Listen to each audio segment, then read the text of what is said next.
was here that everybody talking about kind of the legends and the myths of Damien. So at that point, that's probably when I first heard the idea that the 400 building would be haunted or whatever. Honestly, at that point in time, I didn't really spend much time. I never really even had a class in the 400 building while I was a student here. But in the past couple of years, I've taken over yearbook and journalism, so I've had my offices up here. So both on the other side and then in this wing here. In terms of personal experiences, I can't necessarily say that I've experienced anything extraordinary, but to be honest, it does kind of get a little bit creepy here when it's dark out and if the lights are off or anything like that. It's kind of hard to kind of see what's going on. But I've heard stories here and there over the years that if you shut off the light, go downstairs and you come back up here, people say that all of a sudden the lights go back on downstairs and stuff like that. Okay, so the other rumor is obviously the tunnels are the secret quad.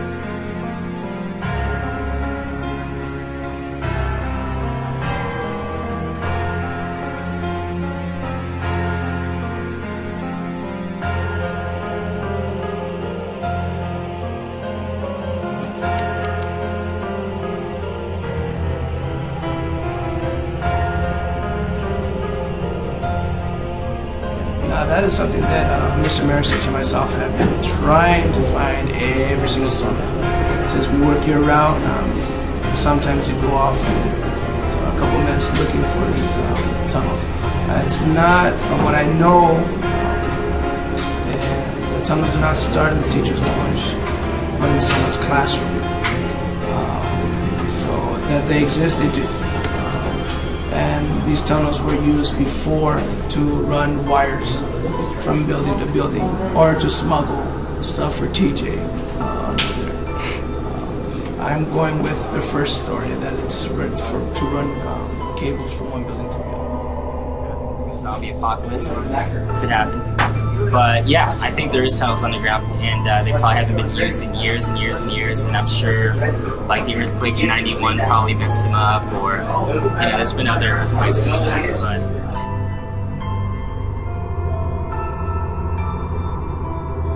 don't touch those cords. So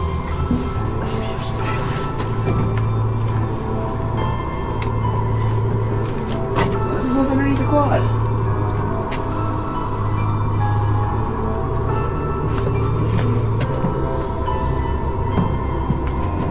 Back.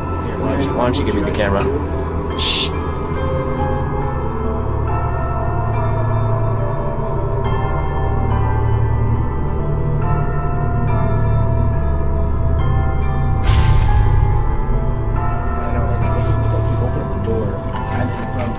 Close the door!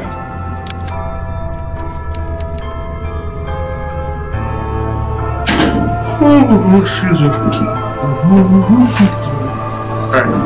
You got that? Okay. So, why don't you start by telling us who you are? Exactly. My name is Ray Nolte. I'm a theology teacher here at Damien High School. I've been here for 7 years. So I know a little bit about the background, the different stories associated with the school.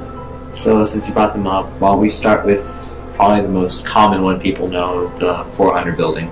Because we interviewed Baby Castillo, interviewed Pro, trying to interview Patton, but pretty much they've all said they haven't spelled anything, but it gets really creepy there at night. Anything you could say that you know about the 400 building through experience? Well, I only know what I've heard, which is that there was a student in the 1930s associated with the building.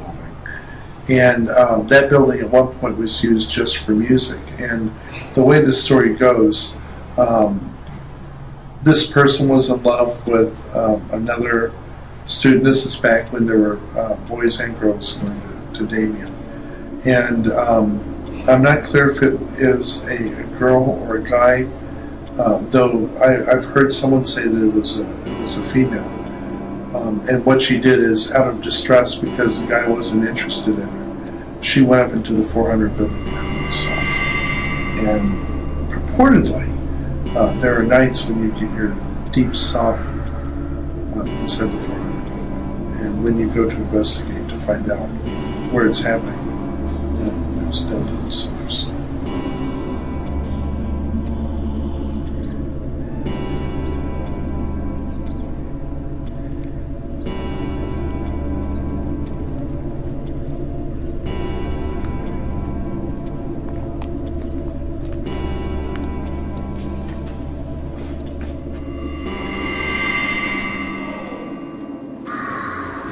Rumors, of course, and stories, the traditional stories here in Damien about someone dead, dying there, haunting the buildings. I've never actually seen any ghosts or apparitions, but I've been told that other people who've been here longer have seen or heard or felt something. So. Is the 400 building, I guess, is supposedly haunted. I guess at night, you know, the ghosts come out. I mean, I've never experienced it. I've just heard it from other students. I don't know how true that is, but that's what I've heard. You didn't experience anything while you went to school here or taught here?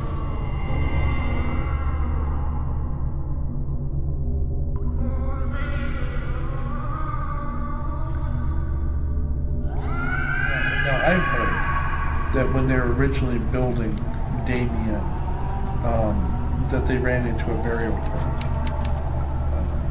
and I'm not sure. I think some say the legend was underneath the football field. Others say that it's right near Spartan Hall or underneath Spartan Hall. So there might be something connected to that. But that's just legend. I've never heard of anything hard and fast, like artifacts or anything like that.